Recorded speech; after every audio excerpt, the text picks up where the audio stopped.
आदाब, मैं हूं आपके साथ अरसला खान और आवाज द वॉइस देखना शुरू कर चुके हैं आप। सोशल मीडिया के दौर में आपने बीटीएस का नाम तो जरूर सुना होगा। बीटीएस, ब्लैक पिंक आइडियल, के पॉप, ये सारी टर्म क्या टीनेजर पे माइंडसेट पे क्या प्रभाव डाल रहे हैं, आज हम इन सभी मुद्दों पर चर्चा करेंगे। और हमेशा की तरह द चाइल्ड वेलनेस टॉक के नए एपिसोड में हमारे साथ इस चर्चा का जो हिस्सा होंगी वो साइकोलॉजिस्ट सुची गोयल जी होंगी। सबसे पहले मैम, वेलकम टू आवाज द वॉइस। Thank you. तो हम यहीं से शुरुआत करेंगे कि एक्चुअली के पॉप है क्या, कहाँ से शुरुआत हो रही है, क्या कुछ परेशानियां इसके चलते देखने को मिल रही हैं टीनेजर ग्रुप में। तो सबसे पहले अगर हम बात करें के पॉप यानी कि कोरियन कल्चर की, जो आजकल काफी ज्यादा पॉपुलैरिटी पे है इंडिया में, और आजकल का मतलब मैं कहूंगी पिछले 3 से 4 साल से काफी ज्यादा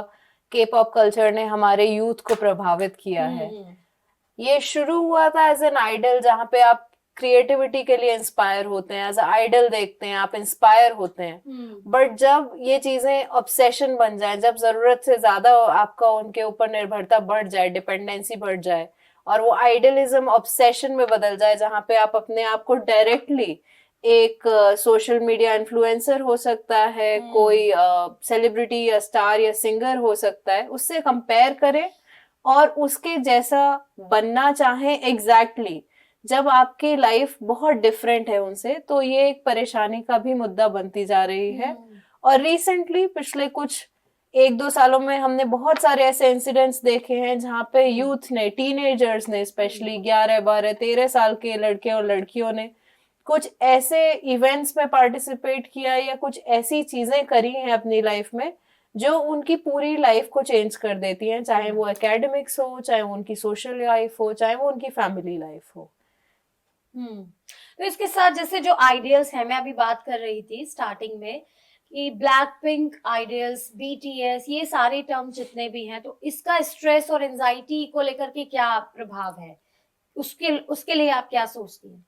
देखिए, जैसे कि अगर मैं देखूं, जब मैं कॉलेज में थी या स्कूल में थी, तब इंडियन कल्चर में भी बहुत सारे इंडिपेंडेंट म्यूजिक आर्टिस्ट होते थे, बैंड्स होते थे, जिनको हम लोग फॉलो करते थे या आइडलाइज करते थे। अभी का सिनेरियो डिफरेंट है। डिजिटल मीडिया के चलते सबके पास एक्सेस बहुत ज्यादा है। और जैसे कि अगर हम बीटीएस की बात करें, जो कि एक म्यूजिक बैंड है और काफी पॉपुलर बैंड है, या ब्लैक पिंक की बात करें, जो ब्लैक पिंक को फैंस हैं वो अपने आप को ब्लिंक बोलते हैं। तो वो जो आर्मीज हैं, जब तक आप इंस्पायर क्रिएटिवली हो रहे हैं, जब तक आप उनसे कुछ सीख रहे हैं या as a form of entertainment consume कर रहे हैं, तब तक तो वो चीज ठीक है। लेकिन अभी हमने देखा है पिछले कुछ सालों में कि वो वॉर हो रहे हैं, army Wars, not army in the sense of कि देश की आर्मी, जैसे बीटीएस आर्मी इज, जो बीटीएस के फैंस हैं, या ब्लिंक हैं जो ब्लैक पिंक के फैंस हैं, कि एक दूसरे के ऊपर बहुत ज्यादा कमेंटिंग करना, गलत बोलना, या फिर ओवरली उसको फॉलो करना। जैसे कि हम देखते हैं कि फूड हैबिट्स जो हैं, अचानक से कोरियन डाइट बहुत पॉपुलर हो गई है, जिसके चलते इंसिडेंट सामने आते हैं कि बच्चे खाना ही नहीं खा रहे हैं, सिर्फ क्या बोलते हैं, स्वीट पोटैटो, जिसको हम शकरकंदी बोलते हैं, और एप्पल, सिर्फ स्वीट पोटैटो एप्पल डाइट बहुत पॉपुलर हो जा रही है। या फिर कोई तरह के स्किन केयर प्रोडक्ट्स हैं, या यूथ आपको अपना दिखाना है, बॉडी टाइप जो है कि एक तरह की होनी चाहिए, हेयर स्टाइल एक तरह का होना चाहिए, उसका ऑब्सेशन बहुत ज्यादा बढ़ते जा रहा है, जो लॉन्ग टर्म में जो आपकी सेल्फ इमेज है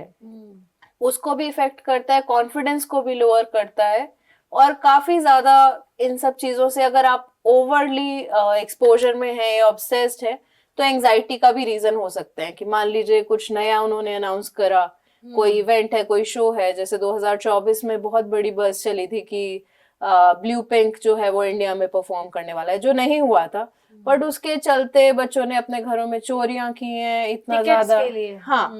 जब डेट्स भी नहीं आए, जब तक प्राइस भी नहीं पता है, तो किसी भी चीज को आइडलाइज करना ठीक है, लेकिन उसको बिना समझे इलॉजिकली फॉलो कर लेना हमारी एंजाइटी, हमारे ओवरऑल मेंटल हेल्थ को काफी ज्यादा हद तक प्रभावित करता है। तो जैसे आपके पास भी कुछ ऐसे इंसिडेंट आपके साथ भी हुआ हो, जहां आपके पास काफी लोग आते होंगे कि ऐसे करें, ये डाइट वो डाइट, तो आप क्या उस केस में आप क्या सलाह देती हैं? अपने पेशेंट्स? देखिए, मैं वेरी ऑनेस्टली बोलूंगी, कोई डायरेक्ट ऐसा केस तो मैंने नहीं देखा है जहाँ पे कोई मान लीजिए मेरे पास कुछ बच्चे आते हैं जो बॉडी इमेज से गुजर रहे हैं, इश्यूज से गुजर रहे हैं, जिनको ईटिंग डिसऑर्डर्स हैं,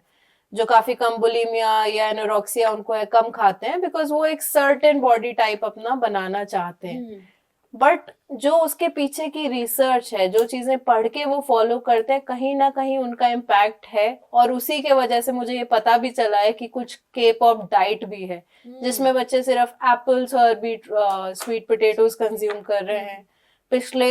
1 महीने पहले मैंने न्यूज में ही चैनल में किसी ने देखा था कि किसी एक लड़की की, टीनेजर की डेथ हो गई बिकॉज वो सिर्फ एप्पल ही खा रही थी और वो सिर्फ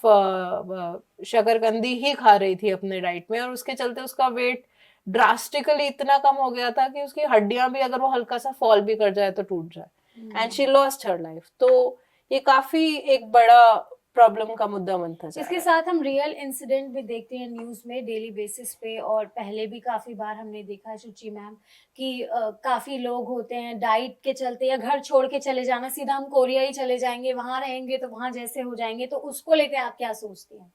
देखिए, सिर्फ के पॉप कल्चर या कोई भी कल्चर हो, आज कोरियन ड्रामा पॉपुलर हुआ है, कल कोई और होगा, वो एक प्रॉब्लम नहीं है। द प्रॉब्लम इज कि गाइडेंस की कमी है। हमारे पास कोई ऐसा इंसान नहीं है जो हमें सही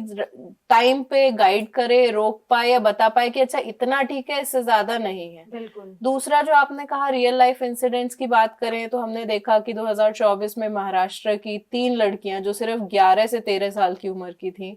वो उन्होंने अपनी किडनैपिंग फेक करी।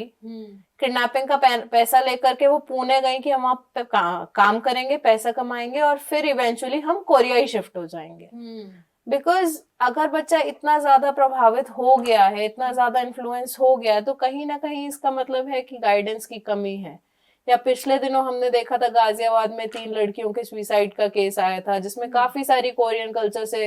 इन्फ्लुएंस करी हुई चीजें मिली, चाहे वो उनकी डायरीज हो, चाहे उनके सोशल मीडिया अकाउंट्स हो, कि वो आपकी आइडेंटिटी का ही हिस्सा बन गए। आपको रियलिटी और वर्चुअल वर्ल्ड का डिफरेंस भूल गया क्रिएट कर रहे हैं अपनी, हाँ, मतलब वो कर नहीं रहे, उनको डिफरेंस, एक बोलते हैं ना, हमें अब सही गलत की के परे हो गए, हमें समझ ही नहीं आ रहा है कि ये रियल है कि वो रियल है। तो हम इतने ज्यादा डिजिटल वर्ल्ड में अगर एनग्रॉस हो गए कि हम वो लाइन ही भूल जाएं,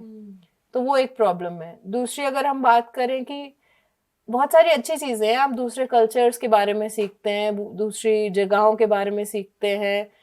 उनके फूड हैबिट्स हो, लिविंग हैबिट्स हो, वो सब सीखते हैं। बट उसके साथ साथ एक इशू ये भी आ जाता है कई बारी कि हम अपने लोकल कल्चर से डिटैच कर जाते हैं किसी चीज को फॉलो करने की होड़ में। या फिर जैसे नॉर्थ ईस्ट में ऑलरेडी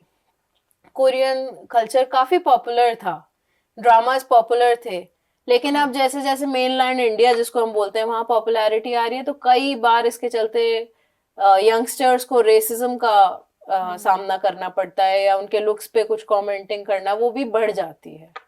तो इसके चलते जैसे पेरेंट्स के लिए या फिर और जो लोग इस दौर से गुजर रहे हैं उनके लिए क्या एडवाइस, जैसे हम हमेशा ही देते हैं आप व्यूअर्स को, तो इस बार क्या एडवाइस है? देखिए, जब तक आप कंटेंट कंज्यूम कर रहे हैं, चाहे वो स्क्विड गेम्स हो, चाहे वो बीटीएस हो, चाहे वो ब्लिंक हो, या फिर क्रैश लैंडिंग ऑन यू, जितने भी सारे शोज और ड्रामाज और म्यूजिक एल्बम्स हैं, अगर वो आपको इंस्पायर करते हैं, आपको मोटिवेट करते हैं, आप उन्हें आइडलाइज करके कुछ इम्प्रूवमेंट करना चाहते हैं, या सिर्फ एंजॉयमेंट के लिए उसको कंज्यूम कर रहे हैं, दैट इज गुड, उसमें कोई भी हार्म नहीं है। लेकिन अगर आपको लगता है कि कहीं ना कहीं आप डायरेक्ट कंपैरिजन में फंस रहे हैं, चाहे वो आपकी स्किन टोन को लेकर के हो, चाहे बॉडी टाइप को लेकर के हो, चाहे लाइफस्टाइल को लेकर के हो, चाहे एक तरह से अपनी लाइफ, एवरीडे लाइफ जीने के लिए हो, तब जरूरी है कि पेरेंट्स इंटरवीन करें, बच्चों से रेगुलरली बात करें, और बच्चों को भी अगर लगता है कि कोई चीज उनको इफेक्ट कर रही है, एंजाइटी दे रही है, हमें नहीं पता, फोन अलग है, कुछ अनाउंस कर दिया होगा, टूर ये हो गया होगा, तो उस समय पर किसी भी ऐसे इंसान से बात करें जो आपको सही सलाह दे पाए। मैं ये नहीं कह रही आप प्रोफेशनल हेल्प लें, अगर जरूरत है तो डेफिनेटली लें, लेकिन सबसे पहले किसी से बात करना बहुत जरूरी है। तो इसमें कोई स्टेज होती है, जैसे हम हर अपने एपिसोड में डिस्कस करते हैं कि स्ट्रेस के लेवल होते हैं, लोनलीनेस के लेवल, डिप्रेशन जब होता है तब आप कंसल्ट कब करें डॉक्टर से, तो इस केस में आप कंसल्ट कब कर सकते हैं? बिल्कुल, हर चीज बढ़ते बढ़ते ही बढ़ती है। जब आप लोग अर्ली वार्निंग साइंस देखें, आपको ऐसा लगे कि बच्चा आपका बहुत ज्यादा ही किसी एक पर्टिकुलर, चाहे कल्चर या खाने या लुक्स या किसी चीज से बहुत ज्यादा अटैच हो चुके हैं, उन्हें हाँ। अपने आइडेंटिटी से जुड़ाव हो गया है उस तरह की, बिल्कुल। तब वो इंटरवीन करना जरूरी है। अगर आप उनसे फोन दूर रखते हैं, कि आप उनकी जो भी लाइफ है, जैसे स्कूल जाना है, एग्जाम्स है, उसके चलते उन्हें अपना फोन कुछ समय के लिए छोड़ना पड़ता है, और आप देखते हैं कि उस समय में उनको घबराहट है, एंजाइटी हो रही है, चिड़चिड़ापन हो रहा है, हाँ। स्टडीज में फोकस कम हो रहा है, सोशल लाइफ इफेक्ट हो रही है, तो आप वही उनके वार्निंग साइंस हैं जो आपको आइडेंटिफाई करने हैं और तभी से रोकथाम करनी शुरू करनी। अच्छा, क्या लगता है सुचि मैम, फ्यूचर में और कितना इम्पैक्ट इसका देखने को मिल सकता है अगर लगातार ऐसी ही चीजें चलती रही, कंटेंट लोग कंज्यूम करते रहें, और हर एज ग्रुप में कहीं ना कहीं बॉडी इमेज की तो आजकल सबको ही शिकायत होने लगी है ना, फिर बिल्कुल। चाहे वो अबव 30 हो या अबव 40 हो। बिल्कुल। अभी रिसेंटली एक कोई शायद सेलिब्रिटी या सोशल मीडिया स्टार है, मुझे नहीं पता, नाम भी मुझे याद नहीं है, वो 60 इयर्स के हुए और उनकी पोस्ट काफी वायरल हो गई, the 60-year-old grandpa who looks like a 30-year-old, और मैंने सच में जब वो फोटो देखी तो मैंने कहा ये 60 इयर्स के कैसे हो सकते हैं। तो इसको चलते देखते चलते हुए काफी ज्यादा इन्फ्लुएंस जो है हमारी जो एस्थेटिक एंड ब्यूटी इंडस्ट्री है उस पे बहुत फर्क पड़ रहा है, और यंगस्टर्स, मतलब जो अर्ली 20s में, लेट टीन्स, 19 ईयर के बच्चे भी आजकल बहुत ज्यादा बोटॉक्स की तरफ या स्किन रीडिफाइनिंग थ्रू एनीथिंग, चाहे वो ग्लूटाथायोन के इंजेक्शन फेयर होने के लिए लेने लगे, बिना ये जाने कि हम किस कंट्री में रहते हैं, हमारा स्किन टाइप क्या है, इसका लॉन्ग टर्म हमारे शरीर पे क्या असर आएगा, उसकी तरफ प्रभावित हो रहे हैं। और मुझे लगता है कि आगे आने वाले टाइम में और ज्यादा बढ़ने ही वाला है, इवन व्हेन अवेयरनेस है, लोग चर्चा कर रहे हैं, लेकिन वो उस लेवल तक पहुंच नहीं रही है जहाँ पे रोकथाम हो पाए। बिल्कुल, जैसा हम ऑफ द रिकॉर्ड डिस्कस कर रहे थे सुचि जी कि काफी आपके भी रिलेटिव्स हैं, मेरे भी हैं, तो के ड्रामा आजकल बहुत पॉपुलर हो रहा है, नेटफ्लिक्स, और हम लगातार अपने कॉन्वर्सेशन में बात भी कर रहे हैं,